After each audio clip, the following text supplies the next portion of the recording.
따라하실까요? 좋은 소식 누구에게나 언제나.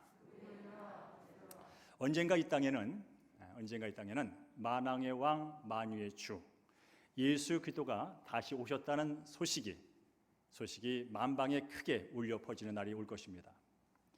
예수 그리스도가 이 땅에 다시 오셨다는 그 소식이 울려 퍼지는 그 순간 어떤 사람은 와 하면서 환호성을 치면서 반갑게 기뻐할 것이고, 예수 그리스도께서 다시 오셨다는 그 소식이 전해질 순간 어유하며 땅을 치며 두려워하며 떨고 있는 인생이 있을 것입니다. 왜냐하면 다시 오실 예수 그리스도는 심판주로 오시기 때문에 그렇습니다. 여러분은 죽은 후에 어디에서 영원토록 살 것이라고 확신하고 오늘 지금을 살고 있습니까? 혹시나 죽으면 모든 것이 끝이라는 생각으로 오늘 이 시간을 보내고 있지는 않습니까? 이번 주일부터 좋은 소식 누구에게나 언제나라는 주제로 로마서 설교 시리즈를 시작합니다.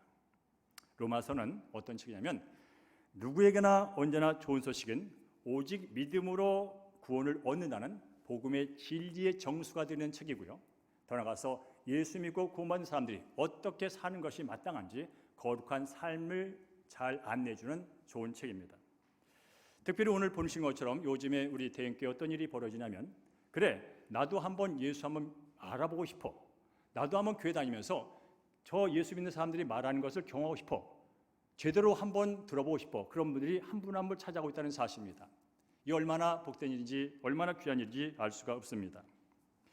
따라서 앞으로 이어질 로마서 이 설교 시리즈는 정말로 예수에 대하여, 구원에 대하여, 죄에 대하여, 교회에 대하여 전혀 몰랐던 분에게서는 정말 좋은 기회입니다. 아주 기초부터 바닥부터 터부터 잘 닦을 수 있는 조류의 기회입니다. 그러면서 새롭게 신앙생활하는 분에게는 참으로 귀한 시간이 될 것이고요. 동시에 교회 생활은 그동안 5년도 했고 10년도 했고 20년도 했지만 여전히 당신 복음이 뭐예요? 당신이 믿고 있는 하나님 도대체 누구예요? 라고 말을 누구한테 들어도 한마디 대답할 수 없는 그것, 그래 나는 믿어, 그 정도 선에서 예수를 믿고 교회 생활을 하시는 분에게도 이번에야말로 정말 내가 믿는 복음이 무엇인지, 내가 진짜 제대로 믿고 왔는지, 내가 제대로 믿고 살고 있는지를 확인하는 좋은 시간이 될 거예요. 더 나아가서 내가 예수를 믿는다고 말을 하면서 교회에서 봉사도 하고 직분도 받고 열심을 내는데 돌아서면 뭔가 피곤하고 뭔가 만족이 없고 뭔가 자유가 없고, 그렇게 신앙생활을 열심히 하는 분에게도 뭐가 잘못된지를 돌아볼 수 있는 좋은 기회가 될 거예요. 제가 이렇게 확신 있게 말씀드린 것은 제가 설교를 잘하기 때문이라는 말을 하는 게 아니에요. 바로 로마서 안에 들어있는 내용 자체가 능력이기 때문에 이렇게 말씀을 드리는 거예요. 제가 뭘 하기 위해서 할 것입니다, 그러니 기대하라는 말이 아니라 이미 로마서라는 그 책이 갖고 있는 그 메시지 자체가 그것을 읽는 사람에게, 그것을 보는 사람에게, 그것을 묵상하는 사람에게 엄청난 변화를 일으킬 수 있는 능력의 책이기 때문에 제가 감히 이렇게 말씀을 드리는 거예요. 자, 그래서 여러분께서 오늘부터 마음만 열고 계시면 돼요. 마음만 열고 여러분의 갖고 있는 지식과 편견과 그 경험들을 잠깐만 내려놓으시면 돼요. 로마서를 다 들은 다음에 판단해도 늦지 않아요. 그러면서는 여러분께서 마음을 열고 말씀을 듣다 보면 나도 모르게 내 안에 있는 내 죄가 보이게 될 것이고, 나를 묶고 있던 어떤 답답한 현상들이 보게 될 것이고, 그런 말미암아서 그것이 예수의 피로와 그분이 행하신 사역을 통하여 하나하나 열어지는, 풀어지는 자유함을 느끼게 될 거예요. 여러분, 로마서는 어떤 책이냐면요, 개인의 삶을 변화시킬 뿐 아니라 세상 세계를 변화시킨, 심지어 종교를 변화시킨 책이 바로 로마서입니다. 그래서 영국의 시인이었던 아주 유명한 시인 가운데 낭만주의파 시인 콜리지라는 분이 계세요. 워즈워드와 쌍벽을 렸던 그런 훌륭한 분인데 그분이 이런 말했습니다. 세상에 많은 책이 있다. 세상에 수많은 책이 있어요. 지금도 세상 곳곳에 유명한 도서관마다 책이 쌓이고 쌓였어요. 지금도 많은 작가들이 책을 쓰고 있고 오늘도 수많은 책이 출판되고 있어요. 근데 그분이 말했습니다. 로마서는 세계 최대의 책이다. 자기가 확신하건대, 물론 주관적이긴 해요. 그러나 내가 생각하기에 세상의 최고의 책은, 최대의 책은 로마서다. 이렇게 극찬을 했습니다. 그런가 하면 독일의 경건주자이면서 성서 신학자인 스페너 신학자는 이렇게 말합니다. 이 성경이 반지라면, 이 성경이 여기에 낀 반지라면 로마서는 단지 중앙에 쓰인 보석이다. 66권 모든 성경은 하나님의 감동으로 지어진 하나님의 아름다운 사랑의 구속의 엄청난 주옥 같은 메시지인 게 분명하지만 로마서는 바로 그 반지 중앙에 꽂힌 보석 같은 그런 빛나는 책이다, 이렇게 극찬을 한 것을 볼 수 있습니다. 자, 이게 얼마나 위대하냐면 여러 가지 사례가 기독교 역사에 많지만 오늘 세 가지만 이렇게 말씀드릴 거예요. 세 가지만 말씀드릴 텐데, 먼저 여러분 마틴 루터라는 분을 기억할 거예요. 최소한 교회를 다녔고 최소한 역사 세계사를 공부하신 분은 마틴 루터라는 분을 알고 있을 거예요. 이분은 바로 종교개혁자예요. 종교개혁자. 개신교가 있기 전에 로마 캐톨릭, 거기 사제였어요. 로마 카톨릭은 예수를 믿기도 하지만 선행을 강조해요. 고행을 강조해요. 그래서 그도 역시 빌라도의 계단을 무릎을 꿇고 무릎에 피가 나올 정도로 거친 것을 걸어가면서 고행을 합니다. 예수님은 얼마나 힘드셨을까? 예수님은 얼마나 힘드셨을까? 그러면서 올라가는데 갑자기 그에게 로마서 1장 17절 말씀이 딱 큰 망치로 머리를 때리듯이 가슴 때리듯이 그 로마서 1장 17절 말씀이 가슴에 팍 박혔어요. 복음에는 하나님의 의가 나타나서 믿음으로 믿음에 이르게 하나니 기록된 바 오직 의는 믿음으로 말미암아 하는 말씀이 그의 머리와 그의 가슴을 꽉 강타를 해버렸어요. 복음에는 하나님의 의가 나타나서 믿음으로 믿음에 이르게 하나니 기록된 바 오직 의는 믿음으로 말미암아 살리라. 이게 무슨 말이냐면 하나님 앞에 의롭게 서는 것은 인간의 노력이나 인간의 고행이나 인간의 자선으로 되는 것이 아니라 인간의 의로 되는 것이 아니라 오직 예수를 믿는 믿음으로 되는구나. 내가 구원받기 위하여 고행도 하고 자선도 하고 착한 일도 하고 애도 쓰지만 그것으로 구원받는 게 아니라 구원은 오직 한 길, 내가 길이요 진리요 생명이 나로 말미암아서는 아버지께로 올 수 없다라고 말씀하신 그 예수 그리스도, 그분을 믿는 것만이 구원에 이르는 길이구나 하는 것을 그 빌라도 계단 무릎에 피가 줄줄 흐르는 그곳에 가면서 깨달아 버렸어요. 그래서 그는 그곳에 발떡 일어났어요. 일어나고 유익이 내려왔어요. 그리고 나서 그가 뭡니까? 종교개혁의 중심에 서게 된 거예요. 뭐라고 구원받으려면 뭐 구원받기 위해서는 면죄부 돈 주고 그걸 사야 된다고, 이런 말도 안 되는 일이 지금 로마 캐톨릭에서 일어나고 있는 거예요. 성경에 전혀 없는 것이 일어나고 있는 거예요. 그래서 그가 바로 이 말씀을 근거로 오직 성경, 오직 은혜, 오직 믿음, 그 중심에 오직 예수, 이게 바로 기독교다 하면서 시작된 게 프로테스탄트 개신교예요. 바로 개신교, 우리가 지금 이 자리에 있는 여러분들은 개신교인들이에요. 바로 로마 캐톨릭에서 이렇게 로마 캐톨릭에서 마틴 루터가 그 깨달음을 통하여 성경이 있는 구원의 진리를 깨닫고 나서 그것을 선포하고 나가면서 시작된 게 프로테스탄트 개신교라는 것이죠. 뿐만 아니라 두 번째로 이 로마서가 변화시킨 한 사람이 있는데 누구냐면 어거스틴 사람이에요. 여러분께서 아마 교회를 오래되신 분은 예화를 많이 들었어요. 어거스틴의 어머니 모니카, 이 방탕한 아들 어거스틴, 머리도 똑똑해요. 보통 똑똑한 게 아니에요. 그런데 이게 성적인 쾌락에 늘 벗어나질 못해. 성적인 유혹에서 벗어나질 못해. 늘 방탕한 생활을 하게 돼요.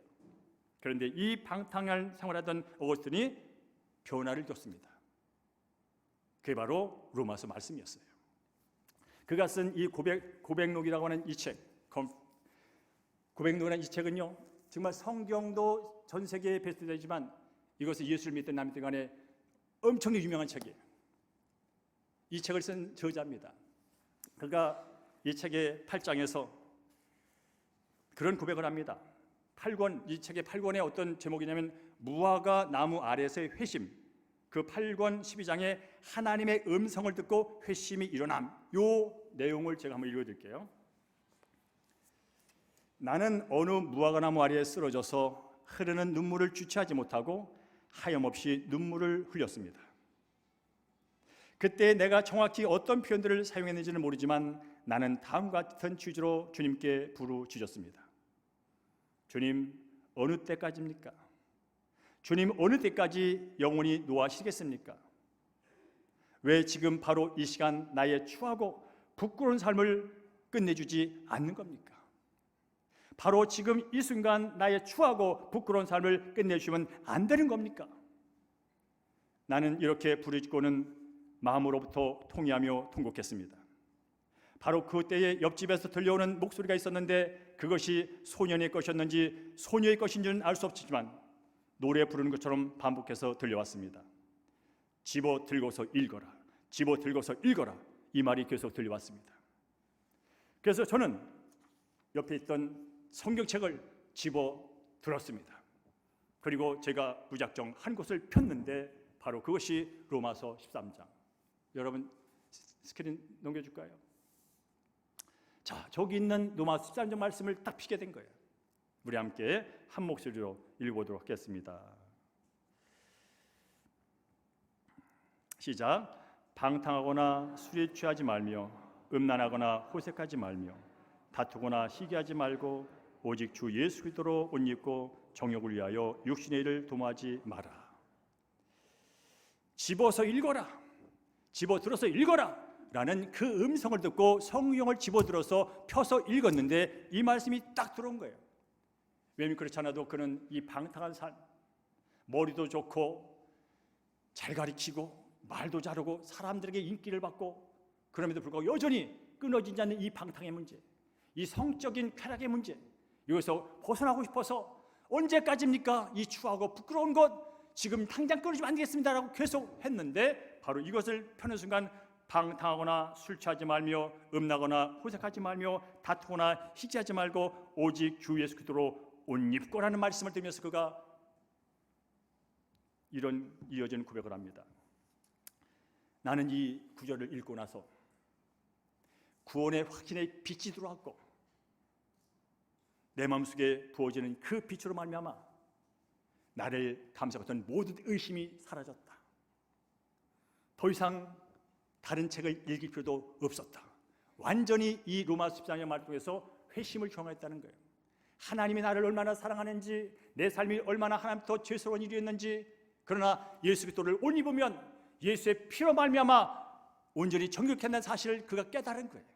그러고 나서 그는 완전히 방탕에서 돌아섭니다. 그리고 그는 위대한 신학자요 방탕아 어거스틴에서 성 어거스틴으로 그가 변화됐습니다. 이게 바로 로마서 말씀이에요. 그런가 하면 감리교 창시자인 요한 웨슬리라는 목사님 계십니다. 사진 넘겨줄까요? 이분은 어떤 분이냐면 이분도 똑똑한 분이세요. 아주 거룩한 분이세요. 수제예요. 하나님에 대한 열정이 대단해요. 그래서 젊었을 때 홀리 클럽이라고 만들어가지고 그래 예수 믿고 구원받은 사람들 거룩하게 살아야지, 예수 믿고 나서 지멋대로 살면 그게 말이 안 됐지 하면서 거룩한 삶을 추구했던 사람이에요. 그리고 복음의 열정을 갖고 미국의 인디안을 복음을 전하기 위해서 인도한 선교도 갔던 사람이야.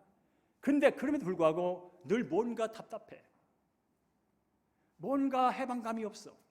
열심히 거룩하게 살고 윤리도덕적으로 살고 열심히 주를 위하여 봉사하고만 내 마음속에 자유가 없어. 남들은 요한 웨슬리만 되면 대단해, 저 사람 저 청년 같은 신앙만 있으면 좋아 라고 칭찬을 받는데도 불구하고 자유함이 없는 거예요. 왜 그럴까? 왜 그럴까? 그런 중에 1738년 5월 14일 그런 이런 일기를 썼습니다. 저녁에 마음이 별로 내키지 않았으나 나는 올드스케이트가에서 모이는 한 교회 예배에 참석했다. 그때에 어떤 사람이 로마서에 대한 루터의 서문을 읽고 있었다.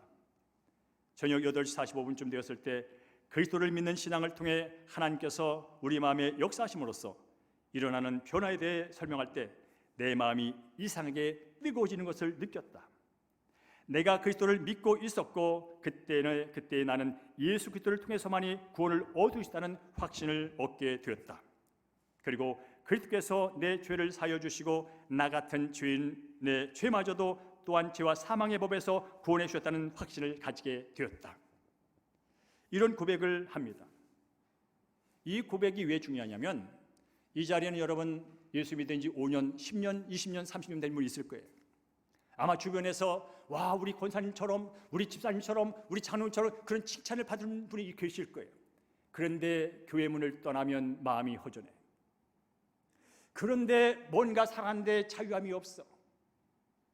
직분도 있었고 연륜도 있고 칭찬도 있고만 여전히 내가 진짜 구원받은 게 맞는지, 내가 진짜 거룩한 하나님의 백성이 맞는지 어쩌면 오락가락 혼미한 분이 있을 수 있다는 거예요.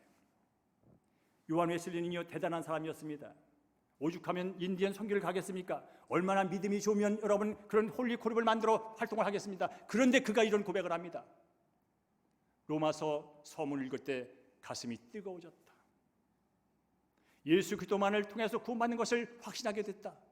그때는 확신 못했을까요? 확신했어요. 믿음이 없을까요? 믿음이 있었어요. 그런데 이런 고백을 합니다. 성령으로 말미암아 예수의 피로 말미암아 온전하게 이루어지는 그 구원의 모든 길은 나의 의나 나의 거룩을 위한 노력이나 그건 가상하지만 그것을 이룬 것은 아니다. 오직 예수. 그것을 말씀을 통해서 확인받게 됐고 그 결단을 가지고 성령 체험을 함으로 말미암아서 위대한 영국을 뒤집어 놓는 부흥사로 쓰임받게 되고 감리교의 창시자로 지금도 많은 사람에게 회자되고 있는 것이죠. 그렇습니다. 로마서는 믿음 없는 사람에게는 믿음을 줍니다. 로마서는 구원의 확신이 없이 오락가락하는 분에게 구원이 무엇인지 확신을 주는 길로 인도합니다. 그리고 여전히 썬데이 크리스천, 교회에서는 그럴듯하지만 교회 밖을 나가면 세상 사람과 별반 다름없는 나, 교회 믿는 네가 왜 그러냐 그런 얘기를 들으면서도 전혀 양심의 가치가 없는 나, 그런 나를 변화시켜주는 책이 바로 로마서라는 거예요. 그래서 성경 66권 이 말씀은 다 성령으로 감동된 하나님의 말씀입니다. 하나님을 거역하고 떠났던 사람들을 구원하기 위해 하나님이 몸소 내려오신 사랑의 이야기, 몸소 십자가에 달려 돌아가신 구속의 이야기, 그게 바로 성경 66권의 이야기라면 그 중심의 로마서, 그 얘기를 논리적으로 이성적으로 합리적으로 정확하게 풀어놓은 신학의 정수, 기독교 교리의 핵심, 그 얘기 어디 있다고요? 로마서에 있다는 거예요. 자, 그렇다면 여러분 한번 스스로 질문해 봅시다. 로마서 그런 책이었다면 나는 지금 로마서를 한번 제대로 읽어본 적이 있는가? 나는 지금 말씀에 근거하여 내 신앙의 기초를 두고 예수를 믿어오고 있는가? 이것은 저에게 된 질문이고 이 시대를 살아가는 한국교회 성도들에 대한 질문이에요. 더 이상 교회는 무당집 가서 굿하는 게 기독교가 아니에요. 절간에 가서 열심히 108번, 1008번 비는 게 기독교가 아니에요. 기독교는 철저히 창조주 하나님, 그분과의 관계예요. 그 관계가 예수를 통해서 어떻게 이루어졌는지를 믿음을 통해서 확인받고 그 믿음으로 살아가는 게 기독교예요. 그래서 오늘은 로마서 시리즈 첫날이기 때문에 구절구절 들어가지 않습니다. 그냥 서론만 간단히 하고 마칠 것입니다. 로마서는 말 그대로 로마에 있는 그리스도인들에게 보낸 편지입니다. 이 로마서를 쓴 사람은 사도 바울, 예수 믿는 사람들을 학대하고 박해하고 붙잡아서 감옥에 집어넣고 했던 그 사람. 그런데 그가 예수를 만나서 변화되어 진짜 진리가 예수구나, 진짜 생명이 여기 있구나, 그것을 깨달은 순간 인생 내놓고 살았던 그 사람. 로마 감옥에서 머리가 저리가는 참수형이 당하는 그 순간까지 끝까지 붙들고 전했던 그 사람, 사도 바울이 쓴 편지 형식의 책입니다. 오늘 읽은 것처럼 1절부터 7절까지는 그는 이렇게 말합니다. 내가 누군지, 나는 사도입니다 하면서 편지 서론을 이어가는데, 오늘 특별히 이 로마서를 강의하면서 저는 그런 생각을 합니다. 특별히 다시 한번 말합니다. 이번 기회에 한번 예수가 어떤 분인지, 도대체 교회가 어느 곳인지, 도대체 내가 왜 예수를 믿어야 되는지, 그렇게 처음 알고 싶은 분에게 저는 쉽게 설명하려고 애를 쓸 겁니다. 그리고 우리 교회 장로님, 권사님 오랜 복음도 하시고 교회도 하시고 하신 분에게는 반복되어 들리는 소리일 수가 있습니다. 그러나 조금만 참아주십시오. 이 복음의 진리 앞에 정말 인생이 변하고 삶이 변하고 구원을 하기 위한 어떤 사람이 지금 이 시간이 있다면 그 사람이 이 말씀을 잘 들을 수 있도록 여러분 중보해 주십시오. 근데 아십니까? 진리의 특징이 뭐냐면 진리는 1000번, 10,000번, 수천 번을 들어도 지겹지 않다는 것을. 진짜 생명의 말씀은 들으면 들을수록 그것이 기쁨이 되고 그것이 소망이 되고 그것이 능력이 된다는 사실. 여러분이 들으면서 아유 예수 얘기 또 해, 아유 복음 얘기 또 해, 성령 얘기 또 해, 십자가 얘기 또 해, 그런 얘기 된다면 여러분은 진짜 진리를 아직 모르는 겁니다. 진리는 들으면 들을수록 가슴이 뛰는 게 진리입니다. 천번 만면 죽을 때까지 매일 들어도 들을 때마다 가슴이 벌렁벌렁 게 진리입니다. 그러니까 제가 걱정하지 않는다는 것입니다. 제가 잘 전하겠다는 게 아닙니다. 그저 로마서에 써 있는 얘기를 그냥 읽어가면서 그 기록된 말씀으로 성령이 역사하시도록 저는 안내만 할 것이고, 여러분은 그 안내 앞에 겸손하게 여러분이 마음을 맡기고만 올 수 있다면, 마틴 루터가 경험했던 그 말씀, 방탕한 어거스틴이 인생을 바꿨던 그 말씀, 거룩하다고 열심을 했던 그 의 앞에 고퀄했던 웨슬리처럼 우리 한 사람 한 사람도 그런 변화를 경험하게 될 것입니다. 그래서 오늘 저는 이 본문의 말씀을 개역개정으로 읽지 않고 새 번역으로 읽겠습니다. 새 번역은 좀 쉽게 풀어 쓴 책이에요. 성경이에요. 그래서 함께 스크린에 있는 것을 함께 읽겠습니다. 스크린에 있는 것을 읽습니다. 시작. 그리스도 예수의 종인 나 바울은 부르심을 받아 사도가 되었습니다. 나는 하나님의 복음을 전하기 위하여 따로 세움을 받았습니다. 이 복음은 하나님께서 예언자들 통하여 성경에 미리 약속하신 것으로 그의 아들을 두고 하신 말씀입니다. 이 아들은 육신으로는 다윗의 후손으로 태어나셨으며 성령으로는 죽은 사람들 가운데서 부활하심으로 나타내신 권능으로 하나님의 아들로 확정되신 분이십니다. 그는 곧 우리 주 예수 그리스도이십니다. 우리는 그를 통하여 은혜를 입어 사도의 직분을 받았습니다. 그것은 우리가 그 이름을 전하여 모든 민족이 믿고 순종하게 하려는 것입니다. 편지의 특징이 뭐냐면, 편지는 편지를 쓰는 사람이 있어요. 그리고 편지의 특징이 뭐냐면 편지를 받는 사람이 있어요. 수신자가 있다는 거예요. 지금 이 편지는 사도 바울이 쓰는 사람이고, 이 편지를 받아 읽는 사람은 로마에 있는 그리스도인들입니다. 로마에는 유대인 출신의 그리스도인도 있고 헬라 그리스도 그 이방 출신의 그리스도도 있어요. 어쨌든 간에 그는 말합니다. 오늘 이 편지를 쓰는 나는 누구냐면 사도로 부름받은 사람입니다. 예수의 종입니다. 여기서 종이라는 뜻은 둘로스 노예라는 뜻입니다. 노예는요, 노예의 특징이 뭐냐면 자유가 없는 사람입니다. 주인이 오른쪽 하면 오른쪽으로 가고 왼쪽 하면 왼쪽 가는 게 종의 운명입니다. 그런데 둘로스는 바로 이 사도 바울은 자기를 종이라고 말합니다. 그래서 말하는 종은 자유가 없는 종이 아닙니다. 진리가 너를 자유케 하리니, 그 진짜 진리인 예수를 만나서 참 자유를 누리는 그 종. 종하면 억압받고 자유가 없는 것으로 여겨진 세상의 종이 아니라 바로 그 어떤 것도 얽매일 수 없는 진정한 자유를 경험한 종, 그리하여 그 자유를 주신 분에게 죽기까지 충성할 수 있는 종, 자유를 얻기 위하여 종노릇하는 것이 아니라 이미 받은 그 자유가 커서 내게 자유 주신 분에게 끝까지 내 목숨까지 바치는 것이 아깝지 않다고 여기는 종, 바로 그 종, 사도 바울은 그 말하는 거예요. 그러면서 나는 하나님의 복음을 전하기 위하여 따로 세움을 받는 사람입니다.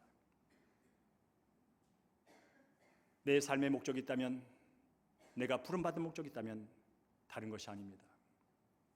하나님의 복음을 전하는 것입니다. 그래서 여기서 복음의 기원이 나옵니다. 복음은 기쁜 소식, 좋은 소식인데, 복음은 어떤 데서 출발하면 하나님의 복음, 하나님의로부터 출발했다는 뜻이에요. 이 좋은 소식을 처음부터 하나님이 계획하셨고 하나님이 진행하시고 하나님이 성취하시고 하나님이 이루어간다는 뜻이에요. 이게 하나님의 복음이에요. 복음의 기원은 하나님, 만물의 기원, 만물의 원천 하나님, 그분이 복음의 좋은 소식의 근원이라는 뜻이에요. 그런가 하면 이렇게 말합니다. 이 복음은, 이 기쁜 소식은, 이 좋은 소식은, 이 복된 소식은 하나님께서 예언자를 통하여 성경에 미리 약속하신 것으로, 이 얘기는 뭐냐면 이 좋은 소식은 어느 날 갑자기 뚝 떨어진 게 아니라는 거예요. 어느 날 사도 바울이 기도하다가 깨달은 게 아니라는 거예요. 오래전부터 하나님이 저 구약 성경을 통하여 예언해 놓으시고 약속해 냈던 그런 기쁜 소식이라는 거예요. 뿌리를 갖고 있다는 거예요. 어느 날 갑자기 튀어나온 게 아니라는 거예요. 하나님께서 이 좋은 소식을 오래전부터 계획하셨고 이런 소식이 올 거라고 이미 알려주셨고 그 소식이 지금 성취가 됐다, 그런 뜻이에요. 그런가 하면 그 복음이 뭐냐? 복음이 뭐냐면 그 아들에 관한 말씀입니다. 그 아들에 관한 게 복음입니다. 이게 바로 복음의 내용이에요. 그 아들이 누굽니까? 예수 그리스도. 그래서 말합니다. 그는 곧 우리 주 예수 그리스도십니다. 복음의 핵심 내용은 다른 게 아닙니다. 주식에서 돈 번다는 얘기도 아니고, 지평수가 늘어났다는 얘기도 아니고, 뭘 더 가지면 어떻게 된다는 얘기도 아니고, 그 복음의 좋은 소식의 핵심은 예수 그리스도, 그분입니다. 그리고 이 복음의 목적이 있습니다. 그 목적은 이것입니다. 그 목적은 우리가 그 이름을 전하여, 그 이름의 주체, 복음의 주체는 예수 그리스도, 그분을 전하여 모든 사람이, 모든 민족이 믿고 순종하게 하는 것입니다.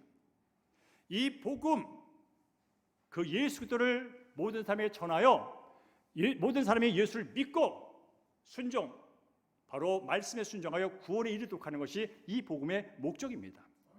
그래야 내가 이 편지를, 이 복음을 여러분에게 쓰는 목적은 다른 데 있지 않습니다.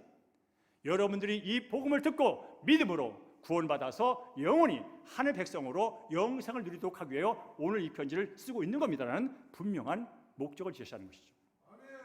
여러분, 편지를 쓸 때 연애 편지도 목적이 있어요. 사랑을 표현하든지 구애를 한다든지 목적이 있어요. 그렇죠? 사업하시는 분들이 어떤 거래처에 편지를 쓴다면 목적이 있어요. 맹목적으로 쓰는 편지는 없어요. 바로 로마서도 이런 분명한 복음의 목적을 갖고 썼다는 거예요. 이제 여러분께서 읽다 보면 그 사도 바울은 그런 얘기입니다. 지금은 내가 편지를 통하여 이 복음에 대해서 여러분에게 말하지만 난 간절한 소망을 갖고 있습니다. 내가 직접 로마에 가서 여러분을 직접 만나서 이 신령한 은혜를, 이 신령한 복을 여러분에게 직접 나누는 그런 시간을 갖고 싶습니다라고 그 뒷부분을 씁니다. 여러분, 좋은 것은요, 편지로 써서 알기도 하지만 직접 만나서 해주고 싶은 게 좋은 거예요. 여러분이 좋은 어떤 걸 갖고 있다면요, 내게 사랑하는 사람이 있다면 빨리 달려가서 좋은 걸 주고 싶은 게 이게 진짜 좋은 거예요. 사도 바울이 그런 거예요. 이 예수의 좋은 소식, 믿으면 다 구원받고 죄에서 자유함받고 영원히 살 수 있는 이 엄청난 소식, 이걸 난 직접 가서 함께 나누고 싶다는 거예요. 그러면서 그가 16절, 17절에 이렇게 말합니다. 우리 함께 16절, 17절 스크린에 있는 것을 읽겠습니다. 시작. 나는 복음을 부끄러워하지 않습니다. 이 복음은 유대 사람을 비롯하여 그리스 사람에게까지 모든 믿는 사람을 구원하는 하나님의 능력입니다. 하나님의 의가 복음 속에 나타납니다. 이 일은 오로지 믿음에 근거하여 일어납니다. 이것은 성경에 기록된 바 의인은 믿음으로 살 것이다 한 것과 같습니다 라고 말합니다. 제가 이렇게 편지를 쓰고 제가 직접 가서 이 복음을 나누고 싶은 거, 나는 이 일에 대해서 전혀 부끄럽게 여기지 않습니다. 저는 지금 이 복음을 알고 있다는 사실, 복음을 믿고 있다는 사실, 복음을 전한다는 사실에 대해서 전혀 수치심이 없습니다. 왜 그런지 아십니까? 이 복음은 모든 믿는 사람을 구원하신 하나님의 능력이기 때문에 그렇습니다. 이 복음을 믿는 사람들은 누구나 하나님의 자녀가 되고 죄에서 벗어나 영원한 주의 나라에서 주의 다스림 속에서 그분이 약속하신 무한한 차원 속에서 영원한 생명 삶을 사는 엄청난 능력을 갖고 있기 때문에 저는 부끄럽지 않습니다.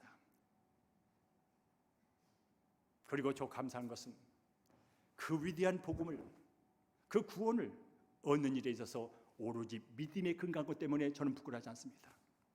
만약 여러분께서 여기 좋은 게 있다, 근데 20원 내라, 여기 좋은 게 있다, 3억 원을 내라, 여기 좋은 거 있다, 2천만 원을 내라, 그런다면 여러분 좋을지라도 누구나 갈 수 있는 건 아닙니다.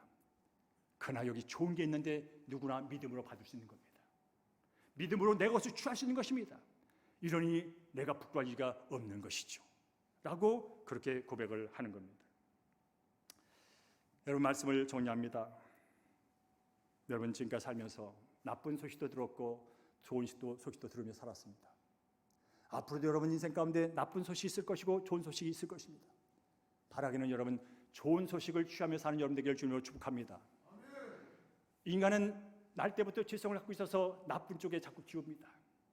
좋지 않은 소문, 나쁜 소식, 죽이는 소식, 미워하는 소식, 저주하는 소식, 나도 모르게 거기에 자꾸 빨려 들어갑니다. 이러면 안 되는데, 이러면 안 되는데 하는데 그쪽으로 빨리 가고. 왜? 죄의 본성 때문에 그래요. 그래서 사람들은 자꾸 나쁜 소식에 귀를 기울이고 더 나쁜 게 없을까 은근히 기대합니다. 근데 아십니까? 사람은 들은 것을 말하며 산다는 것을, 속의 것을 말하며 살아요. 그 사람의 얘기를 들어보면 저 속에 뭐가 드는지 안다니까. 늘 나쁜 얘기, 나쁜 소리가 들으니까, 조주하고 싸우는 얘기, 분노하는 얘기만 들으니까 늘 말하는 게 분노, 정죄, 판단. 여러분, 과거도 좋은 것을 기억하는 사람인가 하면 과거에 나쁜 것만 기억하는 사람이 있어요. 좋은 것을 기억하는 사람은 그 과거의 좋은 걸 통해서 지금 웃습니다. 그때 그런 일이 있었지. 그래. 과거의 아픈 나쁜 소식만 계속 기억 속에 있고 지금 생각하는 사람은 지금도 그때 일 때문에 지금 불행합니다. 지났는데, 끝났는데, 그 사람 죽었는데 여전히 불행합니다. 여러분, 복음, 지금까지 여러분 살아면서 들었던 좋은 소식은 어떤 소식입니까? 그것이 일상의 얘기든 신앙의 얘기든 그 좋은 소식이 여러분으로 하여금 지금 좋은 삶을 이끌고 있냐 이 말입니다. 그 좋은 소식 때문에 오늘 행복하냐 이 말입니다. 혹시나 오늘도 그렇게 행복하지 않고 오늘도 여전히 불안하고 두렵고 떨리는 염려 가득한 인생이라면 로마서의 좋은 소식을 들으십시오. 생명의 소식을 들으십시오. 마음을 열어 들어보십시오. 그러고 나서 판단해도 늦지 않습니다. 저는 이 말씀을 들으면서 내게 인생에 있어서 좋은 소식이 어떤 게 있었을까 생각해 봤습니다. 생각보다 많았습니다. 이 시간 다 말할 수는 없습니다. 그런데 한 가지만 그냥 쉽게 얘기해 주는 게 뭐냐면, 제가 대학교를 졸업하고 2년 동안 둘째 형님 댁에서 산 적이 있습니다. 그때 둘째 형님은 이 한강 맞은편에 당산동 남설교회 부목사였어요. 그래서 제가 졸업하고 그 부목사님 사택에 가서 살게 됐어요. 직장을 이제 갖고 오니까 홍대에 있는 극동방송이가 좋았죠. 근데 어느 날 형님이 그러는 거예요. 용서봐, 이제 내가 미국 가야 될 것 같다.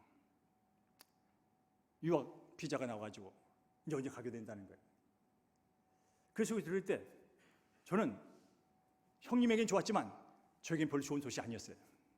왜냐하면 저는 중학교 때부터 부모님과 떨어져 살았습니다. 공부하느냐고. 중학교 때부터 자취를 했어요. 학교 따라다니냐고. 초등학교 졸업하고 중학교 있는 곳으로 와서 자취를 하고, 고등학교는 인천 가서 하고, 대학교는 서울에서 하고.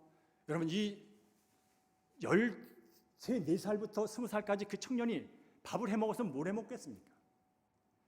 가난한 농부의 집안의 아들이 그 월세집에 살았으면 어떤 집에 살았겠습니까? 문짝도 없는 판잣집에서 겨울이면 연탄도 못 떼고 그 추운 겨울을 그렇게 내는 그런 어두컴컴한 지하 칙칙한 자취생활을 저는 중학교 때부터 대학교 때까지 해온 사람입니다. 그런데 형님 집에 가서 그 사택에 살면서 그나마 이제 형수가 해주는 밥을 먹는 그런 시대가 된 거예요. 내가 안 하고 형수님이 해주는 밥을 먹고 직장 다니는 그런 내게 좋은 시대로 왔단 말이에요. 그리고 햇빛이 들어오는 집에서 살게 됐단 말이에요. 근데 이제 형이 말합니다. 이제 내가 유학 가게 됐다. 저에게는 뭡니까? 다시 혼자 칙칙한 자취방으로 내려가는 상황이 됐다는 뜻이에요. 지긋지긋한 그 자취, 라면으로 때우고 그런 것, 문을 열고 들어가도 반겨줄 사람이 없는 그거 또 다시 시작을 해야 되는 거예요. 그런데 그쯤에 어떤 그 교회 권사님이 제게 찾아오셨습니다. 청년, 좋은 처자가 있다는 거예요. 중매 소식을 갖고 오면 중매 소식을. 그때 이제 혼자 칙칙하게 자취방 가서 살아야 될 걱정 올 때 중매 소식을 갖고 왔어요. 좋은 처자가 있다는 거야. 안 들을 이유가 없죠. 들었죠? 들었는데 그분이 그러는 거예요. 근데 말이야, 멀리 있지 않고 가까이 있대. 멀리 있지 가까이 있대. 그러면서 하는 얘기가, 그 처자가 누구냐면 믿음 좋은 집안에 믿음 좋은 처자래. 기대가 또 가잖아요. 괜찮은 소식이잖아요. 그러면서 또 한마디 하는데, 그 믿음 좋은 집안 그 분이 누구냐면 이덕신 권사님이라고 그러는 거예요. 여러분 이도신 권사님 여러분 모르세요. 그 죽으셨거든요. 근데 그분이 누구냐면요, 제가 평소에 그 교회에서 존경하던 권사님이에요. 늘 만나면 입이 여기 올라가서 늘 웃는 것이야. 그분이 찡그린 걸 본 적이 없어. 누구를 만나든지 늘 웃으면서 대해주고, 목회자인데 잘하고, 성도인데 잘하고, 기도 잘하고. 누가 봐도 저 권사님 믿음 좋은 권사님 그런 분 있잖아요. 어느 교회나. 바로 그분이었어요. 그분의 딸이라니까 와우, 한 번 더 올라오는 거지. 좋잖아요. 그래서 그 소식 듣고 안 만날 이유가 없는 거죠. 그래서 만났어요. 만나고 교제 보니까 아주 순진해. 아주 순진해. 나보다 더 순진해. 그래서 어쩌고 저쩌고 하다가 제가 청혼을 했죠. 근데 살아주겠다는 거예요. 네, 그 소식을 들었어요. 왜? 저는 지금 어떤 상황이냐면 이제 형님 미국 가면 혼자 또 거기 혼자 가야 돼. 칙칙한 그 자취방. 근데 바로 중매 소식이 기쁜 소식이었어요. 그 처자의 어머니가 이덕신 권사라는 소식은 정말 기쁜 소식이었어요. 그분의 딸이라면 안 보고도 들여올 거야. 그 정도의 그분이었거든요. 그런데 그 처자를 만나서 사귀다가 결혼을 했어요. 그리고 두 아들을 낳았어요. 그리고 지금까지 살고 있어요. 그 사람의 뒤에 있는 정경의 사모예요. 어쨌든 제가 얘기를 하는 건 뭐냐면, 자, 제게는 그 중매하신 권사님의 얘기가 정말 기쁜 소식이었습니다. 그리고 그 집안, 그 아내가 저를 함께 결혼해 준 것은 정말 복된 소식이었고 제게는 기가 막힌 일이었습니다. 저는 오늘 이 예언을 왜 하냐면, 로마서의 말씀은 한 청년이 한 여인을 만나서 결혼하는 그 얘기 차원의 얘기가 아니라는 얘기를 하는 거예요.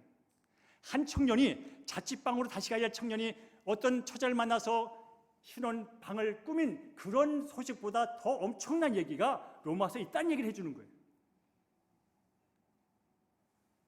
듣고 있지 않습니까? 시간 때문에 여기서 마무리할 거예요. 그래서 여러분께서는 다음 주에 오실 때 로마서 1장과 2장을 읽어오세요. 여러분 세계 최대 책이 되잖아요. 세계 최대 책이 되잖아요.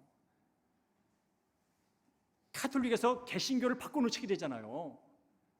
그럼 여러분 그냥 이해가 되든 안 되든 간에 한 번만 읽어오세요. 1장과 2장. 그러면 제가 이제 다음부터는 그 말씀, 제가 할 얘기도 없어요. 기록된 말씀은 성령이 역사를 하세요. 그래서 그렇게만 저는 안내를 해드릴 거예요. 자, 그러면 이제 말씀을 마치기 전에 성경 구절 두 구절만 읽고 그냥 끝내겠습니다. 로마서 3장 23절 24절. 자, 시작. 모든 사람이 죄를 범하였음에 하나님의 영광에 이르지 못하더니 그리스도 예수 안에 있는 성령으로 말미암아 하나님의 은혜로 값없이 의롭다 하심을 얻은 자 되었느니라. 자, 로마서 8장. 그러므로 이제 그리스도 예수 안에 있는 사람들은 정죄를 받지 않습니다. 그것은 그리스도 예수 안에서 생명을 누리게 하는 성령의 법이 당신을 죄와 죽음의 법에서 해방하여 주기 때문입니다. 로마서를 통해서 여러분 진짜 예수 안에서 자유를 누리고 해방을 누리는, 아니 그런 존재가 되다는 사실을 확인하면서 하나님을 더 가까이 찬양하고 예수를 자랑하는 여러분 되기를 주님으로 축복합니다.